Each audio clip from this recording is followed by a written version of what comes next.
అందరికీ నమస్కారాలు. ఈ ఛానల్‌ను ఇలాగే మీరు ప్రోత్సహించాలని కోరుతూ ఉన్నాను. ఈరోజు మీకు మరొక కొత్త పుస్తకాన్ని పరిచయం చేయడానికి మీ ముందుకు వచ్చాను. జనగామకు చెందినటువంటి ప్రముఖ రచయిత, ప్రజా కళాకారుడు, ప్రజానాట్య మండలి కళాకారుడు సాంబరాజు యాదగిరి రచించినటువంటి మహాశూద్ర విజయం అనేటువంటి యక్షగాన ప్రక్రియలో రచించినటువంటి ఈ రచన చాలా అద్భుతమైనటువంటిది. ఆధునిక సాహిత్యంలో సమాజంలో పరిష్కరించుకోవాల్సినటువంటి చాలా సమస్యలు ఉన్నాయి.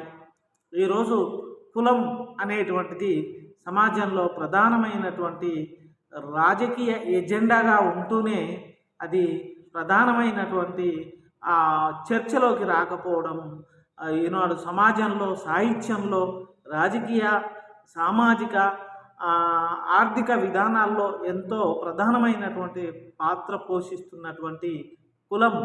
ఈ కులం పూర్వోత్తరాలు, కుల ఆధిపత్యాల కారణమైనటువంటి మనువాదం ఏ విధంగా పనిచేస్తూ ఉంది, బ్రాహ్మణీయ మనువాద ఆధిపత్యాలను బట్టబయలు చేస్తూ కులం ఆర్థిక సామాజిక దోపిడీలో మనువాద దోపిడీ ఏ విధంగా కొనసాగిస్తుంది అని చెప్పినటువంటి రచన ఇది.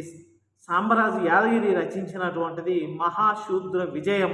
యక్షగాన ప్రక్రియలో రచించినటువంటిది. గ్రామీణులకు ఇవాళ అవగాహన కల్పించడానికి యక్షగానం అనేటువంటిది అద్భుతమైనటువంటి ప్రక్రియ. దీనికి ప్రొఫెసర్ జయదీప్ తిరుమలరావు ముందు మాట రాశారు.